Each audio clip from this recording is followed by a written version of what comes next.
Hey, this is Dominick, and this is your home for the cutting-edge conversations on optimizing your personal performance, lighting up your sex life, and living a purpose-driven life of your own design. These are the topics that Dominick and I have both struggled with in our own lives and still don't always get right. This is Bryan. Welcome to the Great Man Podcast. All right, buddy. I've got a list of questions teed up here that comes straight from my Instagram audience. I set up a poll the other day saying, hey, it's been a little while since the big dog and I did a Q&A. What do you want to know about masculinity, sex, relationships, anything that's on your mind? And I culled the best of the best. Got a few bangers here. I'm going to hot potato the first question over to you, bud, which is, do women really not like sex as much as men? Thanks for that question. Being a male, I'll speak on behalf of all women. No problem. Let me tell you exactly what all women think about sex. That wouldn't be dangerous waters for you to tread in. Right. No, thanks for setting me up here. This is great. You know, it's funny. As you know, I had a company that was in the sexual health space for a long time, and I got a chance to speak with a lot of women about sex and desires and issues, and those were formative years of learning, and something I wish I would have done at the age of 16 instead of 36. There were multiple women that I talked to, and when we told them that we had this STD testing app where you could get tested and share your results, I can't tell you how many of them said, if that was around when I was single, I would have had a lot more sex. And why did they say that? That was the next question that I asked was, well, what, why that? And it was all about safety. It was, I don't feel safe physically. I don't feel safe emotionally. I don't feel safe health-wise. My belief, to speak on behalf of all women, if safety was part of the equation, guaranteed, I think that the whole playing field would be different and equal. But women have a lot more to be concerned about when it comes to intercourse and sexual physical intimacy. So yeah. I think you hit on a few key points there. Physical safety for many women is much more of a concern for women than for men. Also emotional safety, because there's a stigma associated with women who have casual sex or too much sex, obviously slut versus being a player, being a guy that where if you sleep with a lot of women, you're often given social esteem. To add, I think your answer was as complete as it needs to be, but I might add just a little bit extra here around individual person by person may differ, right? There may be an individual woman who says, yeah, I'm just not as into sex as, say, that guy over there. And there might be a guy out there who's like, I'm not as into sex as maybe that woman over there. But when we're talking about entire gender systems, I don't believe that any one gender owns a higher sex drive than the other. And the one other component I may add to this mix is we had a woman on our show, first year of the show. Gosh, I forget who exactly it was, but she said that oftentimes it takes women a lot longer to warm up, sexually than men, right? It requires much more foreplay. Guys can be ready, snap of a finger in some cases, not all of us. But, you have a longer wick, Bri. I know you've spoken about that on the podcast. And I just want to be very clear. I said the word wick. With a W. Yes. Nobody wants their dick to be called long. It's not by nature a bad thing that if you have a long dick, but if somebody describes it as long, it feels like a Twizzler or something. Yeah, you want something girthy. I think right. that's I got it. You don't want a kickstand. Yeah. So what she had shared was that, some women could take 30, 40, 45 minutes to be at full readiness, full openness. So it's not necessarily that she wants it less than you, but you may not have the patience to bring her to that state. So I think these are the dynamics that are important to discuss in answering that question. And here's the thing. Humans there's something called a sexual blueprint. There's a sex coach, her and her husband. Jaya? Is it Jaya? Yeah. Jaya has a sexual blueprint. It's called the erotic blueprint. Erotic blueprint. There it is. Yep. It's so cool to go through because I didn't know why I had different chemistry with different partners. And I put sexuality in one category, intimacy in one category. And it was really cool finding out that, I do have a little longer wick and that's okay. Yeah. If you want that quiz, it's free. The erotic blueprint. Go check it out. Go Google it. All right. Question number 2. And I'm going to take this one. How do I raise my son to become a confident young man? I think there are a lot of different answers to this one, and not being a father myself, but having been a son. My answer would be Love him for all the ways that he's different, especially if his differences trigger your insecurities. Love him for how he's different from you, meaning if you are an athlete and he's not, and he's into art, love him for how he's different from other kids. Right? Love him for how he's different from what society says a boy is supposed to be. Because ultimately, what I've seen from the men in our masterminds and being in men's work for many years with lots of different fathers and fathers who have shared their experiences, some of the biggest pain and trauma that I've witnessed are when sons weren't accepted by their fathers for their differences. And I've got two really incredible stories from this past week alone in our masterminds, two separate masterminds. And I have the permission of the men to share these stories. One of the men in one of our masterminds, I don't want to give away any identifying features. Let's call this guy Rick. Rick, of course. Yep. So Rick grew up in a conservative part of the country where, you had to be a certain way. There were certain behaviors, certain sexuality, certain political systems that you had to be a part of. You weren't allowed to really stray outside of that. He's a father of 3 children. And he admitted for the first time in our mastermind the other day, he said, my 6-year-old son likes wearing dresses. And we just let that moment, linger in silence so he could feel the emotion that came up. And he goes, I admire my son so much for his ability to express himself. I just want to preserve that because I saw how much of that was kind of beaten out of kids in my environment, how that was so not okay. He's getting to that age where, he's going to school and some of his differences are showing up and he's starting to notice like there's a self-awareness that's coming in where kids are starting to look at him sideways and he's noticing his difference. He's like, but all I want is to let my son know like how much I love him. It was this really beautiful moment that allowed the rest of the group to just be like, dude, you are such an incredible father, that you want to protect this because for him, it did bring up, he admitted, it brought up feelings of insecurity. It brought up feelings of, should I tell him, should I scold him? Should I tell him not to? Should I try to protect him from the pain he's going to experience for being different? And he said, I'm going to take the more difficult path, which is to just love who my son is. I love that. I got one of the cutest text messages I've had in a long time come through last week. My sister and her 5-year-old Calvin were traveling from Chicago to see my parents in Arizona. And the picture I got was of Calvin in the airport. Now, Calvin has developed an affinity towards Spider-Man. Okay. And he loves wearing the Spider-Man costume everywhere. I mean, full face, full everything. Yeah. And he's at the airport. He's got it in his bag. And he tells my sister, his mom, that he wants to put it on at the airport. And she's like, no, buddy, like, we got to get on the plane and everything else. He asked her again, and she's like, all right, fine. And she said for her, she was describing something similar to this father where she's just like, oh my gosh, like people are going to be looking at me like I'm feeling insecure and strange about this. Yeah. He puts it on and just owns it. And he's waving at people and people are saying, hey, Spider-Man. And he just loved it. And for her as a parent, now the photos were obviously cute, but for her as a parent, she had such like, this is so different than what she would have grown up with, like the ability to explore and be oneself, no matter what stage that is. So yeah, man, I love that. I love that one. I love what you said about how it was almost her insecurities that shut down that amazing moment of self-expression. She caught it in time. The other story I wanted to share along these lines, and this came up from a mastermind like just a few days ago, 3 or 4 days ago.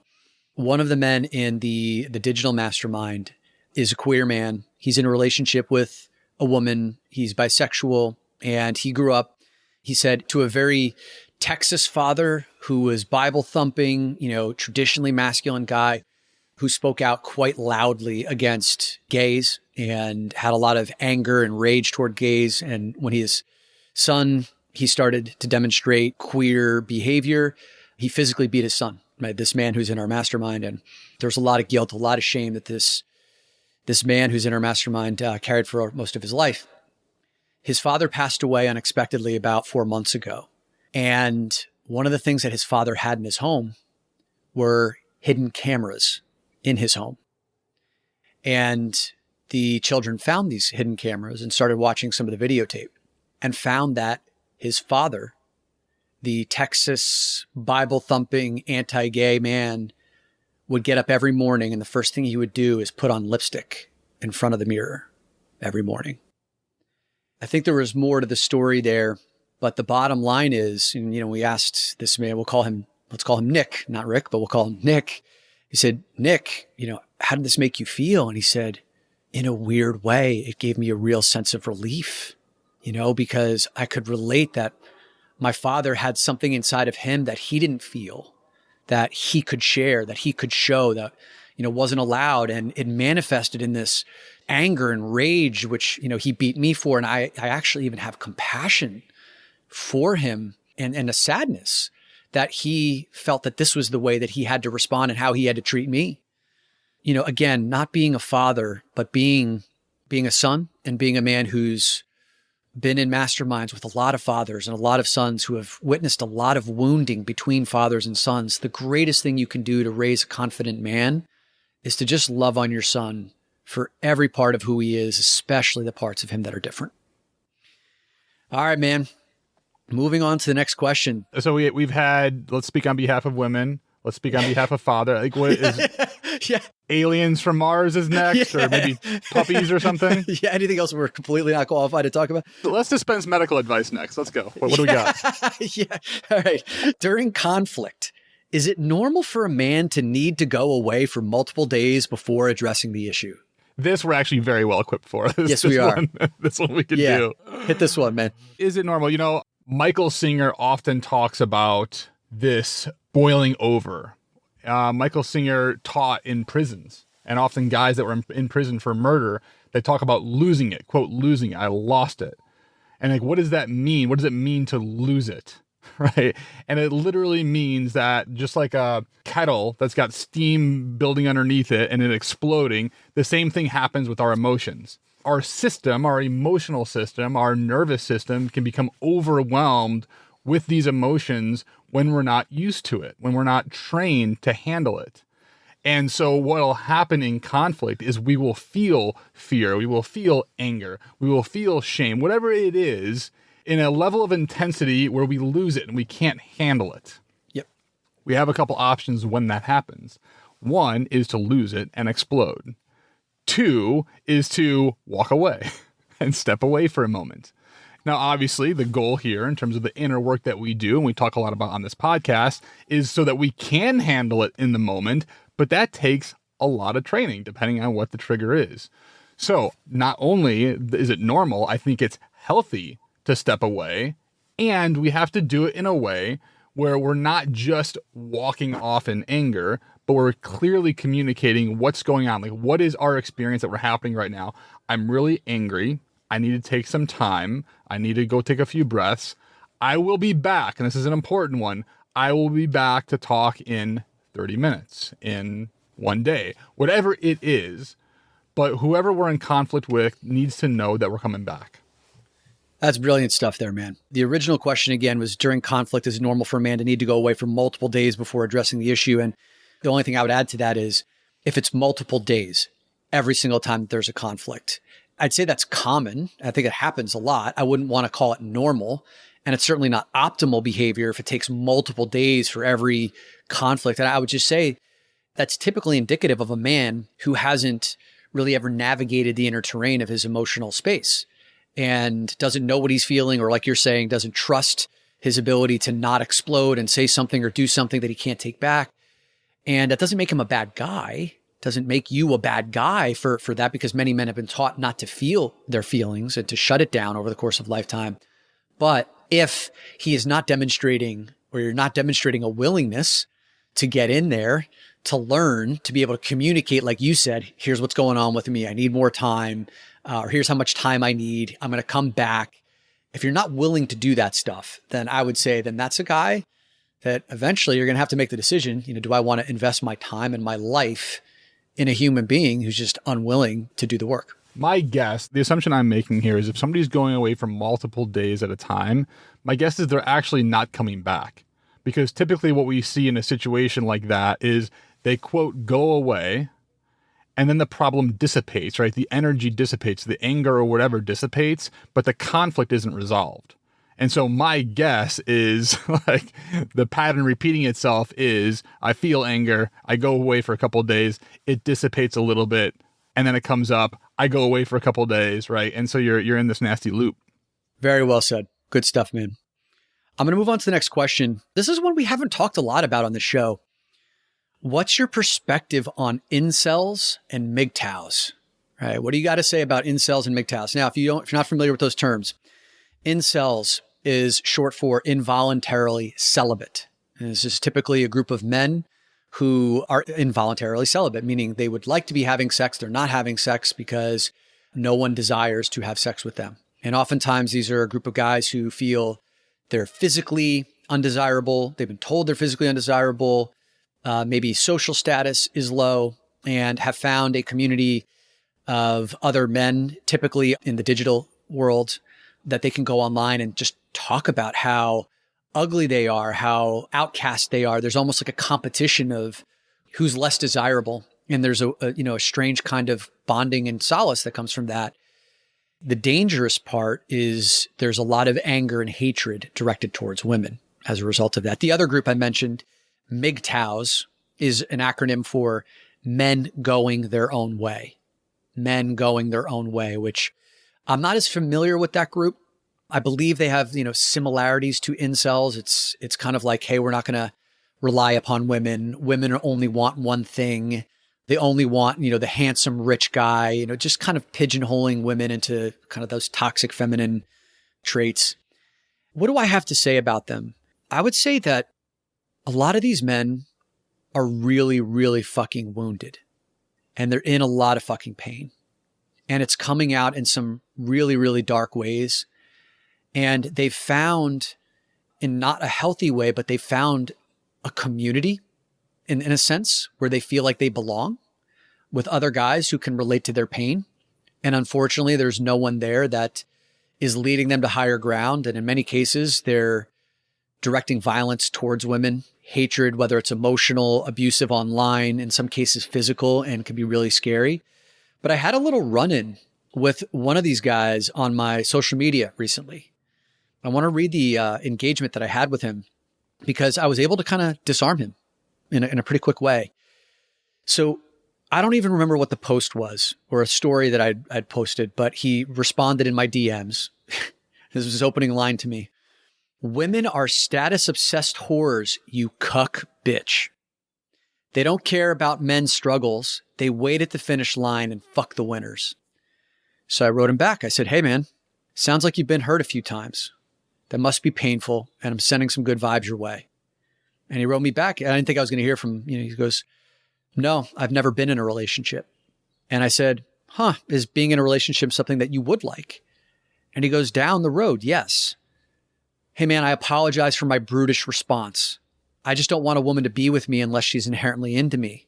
Not because of resources or potential of resources or anything else, if that makes sense.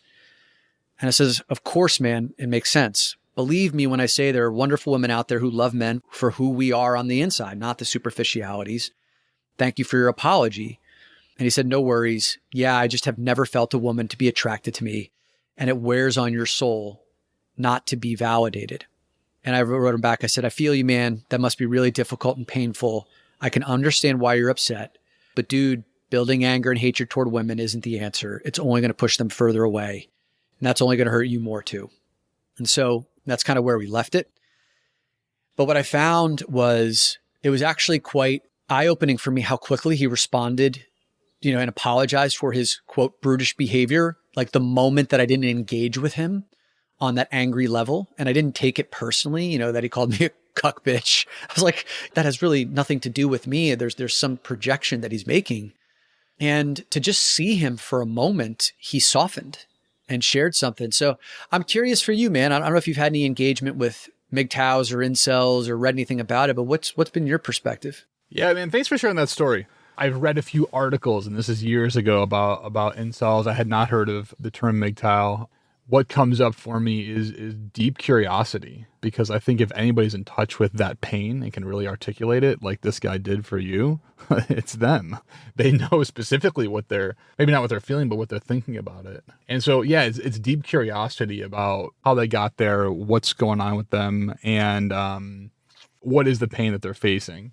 And there's also deep sadness for somebody that's feeling that way, that I think is missing a really great part of life. That part makes me sad that they found a group to commiserate with instead of leveling up and saying, like, there's a part of life here that could be pretty amazing.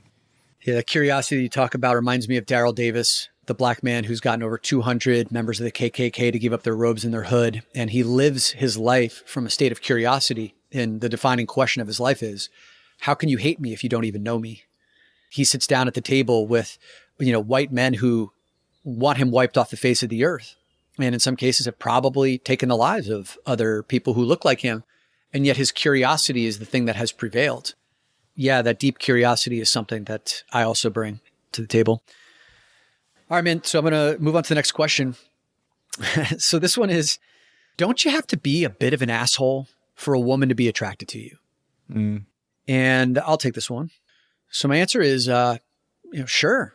If you're trying to attract women who like assholes, I mean, I think there's this belief out there that you need to be a dick, or you need to be an asshole, or you need to put a woman down, or, to use the term from The Game, that book that Neil Strauss wrote, you need to neg a woman, right? Negate her, make her, drop her down a few pegs in order to, have some superiority over her. I think all that's bullshit. Neither you or I have ever lived our lives that way. And I really think at the essence of this question, is, can you be a respectful, genuine, caring guy that a woman also wants to fuck? That's really the bottom line. Yeah. Right. And the answer is absolutely 100% yes. It's not your dickish behavior that she's responding to or that turns her on. It's the fact that she can experience the fact that you have a certain value system inside of yourself, that you hold yourself to a certain standard that is infectious. And maybe I'll share a little bit of a story from my life, man. This is a story that's 20 years old now. I don't think I've ever told this one before. This was back in the day. I think it was 23, 24 years old. And my buddies and I, we go to Vegas every year, get a room at the Hard Rock Hotel. We're all making no money. Rooms are $500 a night. So you get like 4 guys to a room, you're sharing a bed with a guy, head and feet, that setup. And one of our buddies ends up bringing this girl he's kind of dating. And then she brings a friend who's like, I think 30 years old, who's, engaged. And now we're like, dude, now all of a sudden, like you're bringing sand to the beach, and you're also bringing a woman who's like not even in play, you're never invited to Vegas again. So anyway, we're out hanging out. And this one woman who's 30 years old, who's engaged, her name, let's call her Kim. I end up sitting at dinner with Kim, and she's engaged. I'm not throwing any game at her whatsoever, but stuff comes up at the table that gets into kind of like emotional conversation. And I just listen to her, like how you and I do. I ask her questions. I hold space. She gets into emotions. I listen to her in a way where she was just like, dude, my fiance never listens like this. Like I've never had a conversation even remotely this deep. And I'm just like, all right, maybe we're going a little too far here. And I was starting to kind of go, okay, I think we've kind of crossed a line. And I was just like, you know what? Let's just kind of like leave it here. I'm glad I was able to whatever. As the night goes on, she gets a little bit more drunk, and she gets a little bit flirtatious with me. And I put her in her place. I'm like, listen, Kim, not appropriate. We got to stop this. You're engaged. I really understand why you're feeling the way you do, but I just need you to know nothing's going to happen tonight, And she said, thank you. I don't want to do anything, I regret. And we end up having a great rest of the trip in Vegas, and it's over. And I don't hear from her, because obviously we don't exchange information. 6 months later, I get an email. It's from Kim. She goes, can we get on the phone? I'm like, I don't feel comfortable with that. She's like, I'm single. I'm like, all right. And we get on the call, and she's like, listen, I realized that I need more from my man. He was never emotionally there for me. And like what you showed me was so important. It opened my eyes to like what could be out there for me. But she's like, I'm coming down to Philadelphia for one night and I want to see you. And I'm like, all right, where are you staying? She's like, I'm staying with you. And she's like, don't make any plans for dinner. Don't make any plans to see friends. I'm like, what are we doing? She goes, don't be an idiot. And she's just like, here's the train. And dude, like she came down for the weekend, not for the weekend, for one night. And we get into bed together all night long, crazy sex, all morning long, crazy sex. And in that morning, like now I'm starting to get worried because I'm like, this woman's going to develop an emotional attachment. And, I'm like, I'm 24. I just want to have fun. So I roll over in bed in the morning and I look at her and I'm like, hey, listen, let's just have a discussion here. I don't want to get any emotional entanglements. She laughed in my fucking face and kissed me. And she said, you're sweet. Got up, went to the shower, got on a train, went back to Boston. And I've never heard from her again. I've never heard from her again. And that's a story that just reminded, it was actually like, it kind of blew my mind on a number of different levels. And it put into perspective for me, I lived up to my value system. I was kind, I was caring, I was genuine, and I had incredible sex. And it showed me that I could be that guy, that could be attractive, I could be magnetic, and women would want that if I was standing in a place that I was certain of. And she knew where you stood. Yes. Right. And I think that's the key in this. The question was like, do I have to be a bit of an asshole? Right. Well, assholes have this tendency to be an asshole, and women at least know where they're at. They're very clear. They're not wishy-washy. True. We did a podcast, probably 2 years ago, and we talked about the rule books of masculinity. At the end of it, the big reveal was that there is no rule book. It's that we have to develop our intelligence, our emotional intelligence, to be able to read the situation and make decisions based on the situation that's in front of us, right? And so what a lot of guys like is like, what is in my toolbox? Like either it's asshole or beta bitch, right? Like it's kind of like, those are my options. And the reality is a part of the work that we do is figuring out where is that space in between of like where my values are at and my boundaries, staying true to those, and also providing space for women. And the story that you told, while it ended explosively and beautifully, it showed both of those things, right? It's like, here's my values, here's where I stand, here's my boundaries, and I can also listen to you. I can also hold space. I can also do, right? And so the integrated man, right? The guy, the great man within is both of those things. Yeah. Boundaries. It's not being an asshole. It's just like, here's my boundaries. Here's where I'm at. Who's to say what that boundary is? And whether it's an asshole boundary or not an asshole boundary doesn't really matter. It's just like, here's who I am. Here's where I stand. Now I know where you're at. And you can listen to me. Holy shit.